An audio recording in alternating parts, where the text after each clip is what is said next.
ONI raw selvage denim is one of the most famous Japanese raw selvage denim brands in existence and in fashion history. And most of it is due to the fact that ONI's fabrics and ONI's products have their own very distinct characteristics, features, and their use of proprietary raw denim is unmistakable. But the other thing that makes ONI denim so famous in the raw selvage denim community is the mystery surrounding the story of ONI denim itself. I'm not going to get too much into it because I personally don't believe in these myths because I think they're impossible. But the main myth is Masao Oishi-san, who is the owner and founder of ONI Denim, makes all of the raw selvage denim himself on an old vintage wooden shuttle loom. And this is impossible in my opinion, from what I understand, because, you know, even a mechanical shuttle loom, a Toyota shuttle loom, which I've seen plenty in action in Japan, these machines, the mechanical ones, can only make enough fabric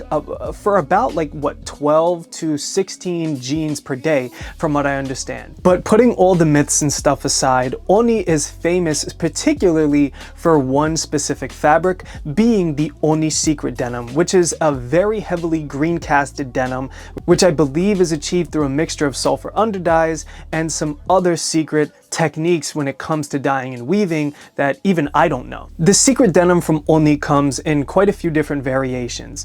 You have the beige weft secret denim, you have the Ishikawadai secret denim, you have the 20-ounce secret denim, which I actually have in a pair of jeans myself. You have the crushed concrete secret denims. All of them share this very distinct green cast. And the last time I was in Japan, about 3 months ago now, I decided that I wanted to get myself a special secret denim raw denim jacket. And that is exactly where this baby comes in. For those of you who are super denim nerds, which there's a lot of you out there, I'm one myself, you already know exactly which denim jacket this is. This is the 03517 Ishikawadai ONI secret denim raw selvage denim jacket, and it is in their old design silhouette. Now we'll get into the silhouette a little bit later, but essentially this is an Ishikawadai secret denim fabric. And to keep it short, what Ishikawadai is a very old spinning method on a machine that is specifically the Ishikawadai machine. I believe it was invented in the early 50s, and essentially the way that the cotton is spun, it is spun literally at like a third or a quarter of the speed of regular cotton spinning machines, and what that creates is a very hairy, distinct and texturized yarn, which is then utilized to dye and create the fabric that we all know and love, being the Ishikawadai secret denim. Now this jacket actually comes in at a relatively lightweight kind of feel for a raw selvage denim like this at 15 ounces. But the thing is, with Ishikawadai fabric, from what I understand, when it starts to absorb water with wear and wash, it does get a little bit heavier. So going into the details of the ONI old design secret denim, this is of course the secret denim fabric that is dyed with indigo and their other additives, or secret recipes should I say, to create this greenish hue that sits below the indigo but still pops through. And with the Ishikawadai spinning method, the cotton, as you can see, is very spotty. You could see a lot of the weft coming through actually, which gives the secret denim that super green pop. It's very hairy, it's very texturized, and of course you get this with other unsanforized fabrics, but this one is especially hairy. You could actually feel it. And it's a gorgeous fabric. I mean, you could see so much of the gradation in blues, more so than you would see usually in other unsanforized fabrics. It's such a beautiful color. I mean, you'll never see anything like this. I mean, maybe from Graph Zero down the line, because Graph Zero is another brand that's becoming really popular and making waves with their own dyeing techniques. But as of right now, this is the only jacket that I know of that exists in this type of caliber. Now, what's interesting with this jacket that ONI decided to do was they went with almost like an ecru kind of stitching. It's almost white, but it does have a little bit of like an eggshell kind of color to it. So you could see that it contrasts beautifully, but is not offensive to the rest of the color of the jacket itself. It's something that is not only going to look good at the beginning of its life, but it is something that is conscious of the aging process, and it is something that is conscious of how the jacket is going to look as it fades down with years of wear and wash. And that is something that you really want to look for when it comes to an established raw selvage denim brand. The fabric is surprisingly light and a little airy, believe it or not, to the touch. But again, it is going to get heavier over time when it absorbs that water throughout the wash. Most denim does over time. Now, going into the silhouette of this jacket, looking at it from a top-down perspective, this jacket is not necessarily 100% historically accurate to the mainline raw selvage denim jacket types that you would see, being the Type 1, the Type 2, the Type 3, the Rider, or the chore coat. This is a jacket that kind of takes its own spin on raw denim silhouettes and kind of mixes them all together, which is really interesting. So you have two Type 1 style pockets on the bottom of the jacket, and you know, usually with Type 1s you would see that they have one chest pocket. I mean, over time they started adding the flap and the button and stuff like that,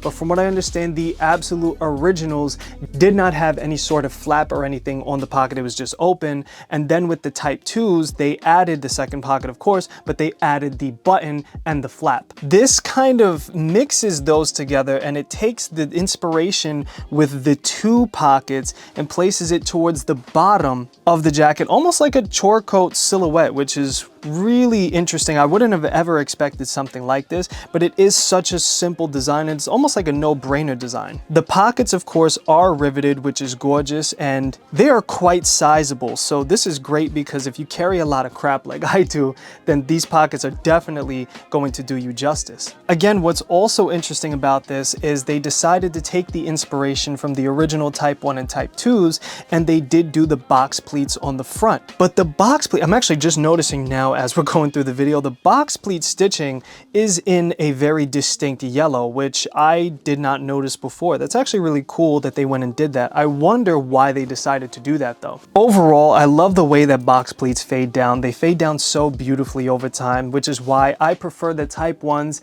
and Type 2s as opposed to the Type 3s. Now, the inside placket, of course, has the selvage denim treatment on the bottom portion of the torso. It doesn't go all the way up to the collar. Most raw selvage denim jackets don't do that, and it is a pink line selvage placket treatment, which is great because I love the way that the pink complements the secret denim. I mean, it complements the green so beautifully.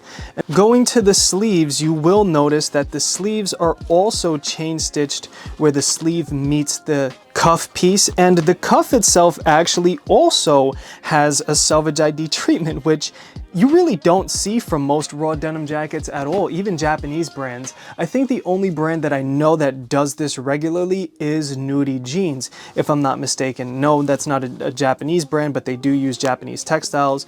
Regardless, that is like the only other brand that comes to mind that I know of that does this. So this was a very welcome surprise. So the jacket is chain stitched where the cuff meets the sleeve. Of course, you have the straight stitch at the bottom. It's not a make or break, but it's also not my favorite thing in the world. Most raw denim jackets that come out of Japan are made this way, so I can't knock them. Although there are some better ones that are chain stitched both on the top and the bottom, which is what I prefer. Moving on to the back, you have a really simple back. So this back literally has almost no detail to it.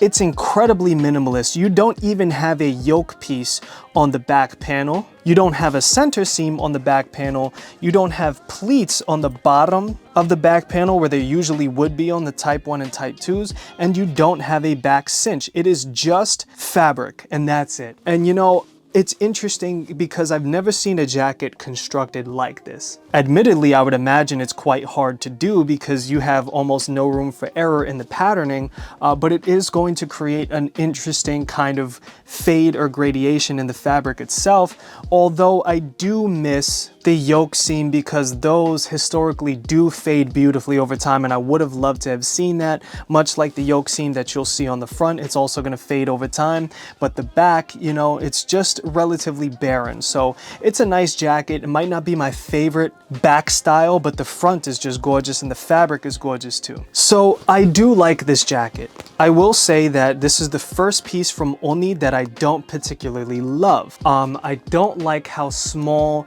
the collar style is. I think that, you know, on raw denim jackets, and this is not just an ONI problem, but this is a Japanese made denim jacket problem. Most of them have really small collars that just don't look good, particularly for me. Maybe they look good for other people, but I had to size up to a 44 on this as opposed to the native 40 that I usually use, because the sleeves were so short and I literally could not pull it off. So I had to go up to the 44, and admittedly the jacket is a little bit longer than I like, but the sleeves finally hit correctly. But the collar, I don't think they really graded the collar all that well. I think it could have been a little bit bigger, a little bit more pronounced, albeit the jacket silhouette itself all around is still quite nice. I do like the jacket, but there are some things that I am not 100% a fan of. So I would say that I probably wouldn't be getting another ONI raw denim jacket again, unless their other silhouettes have different grading patterns and, you know, they have longer sleeves and bigger collars. Because this one, the fabric is nice, but that is, to me, really the only thing that this jacket has going for it. But if you like a longer jacket, and if you like a shorter collar, and if you like this idea of these two patch pockets at the bottom, if you like heritage inspiration that isn't 100% historically accurate but more modernizes, then this jacket is definitely for you. And I mean, the fabric itself, come on, I mean, the Ishikawadai secret denim, it's absolutely gorgeous. But anyways, guys, thank you so much for making it to the end of the video. You know, I'll always be honest with you on how I feel about the pieces that I have, the pieces that I get, and there might not always be things I like, there might not always be things I don't like, but I always want to keep it real with you guys. It's a good jacket, it is, it's just not my favorite. But anyways, with that being said, guys, I wanted to announce that the free issue of my men's fashion magazine, Black Book New York Menswear Magazine issue 0, is now available for anybody who signs up to the newsletter on www.blackbookmagazine.world. It's free for anybody who signs up. Also, make sure to follow the blackbookmagazine.world Instagram, and stay tuned for the very first paid issue, the actual full-length issue of Black Book New York Menswear Magazine, which will be coming soon. I really wanted to thank you guys so much. I am so grateful for you guys, and I wanted to reveal that the reason why I went to Japan 2-3 months ago is because I was shopping the magazine around, and I was actually taking content for the second issue of Black Book Magazine already. And let's just say we will be in, not only in a couple of stores in New York, but a couple of stores in Japan too. Shh, don't tell anyone. Thank you guys so much. I hope you enjoy the free issue 0 of Black Book New York Menswear Magazine. Make sure to sign up for the email newsletter. And I can't thank you guys enough. So with that being said, have a great weekend, and I'll see you guys soon.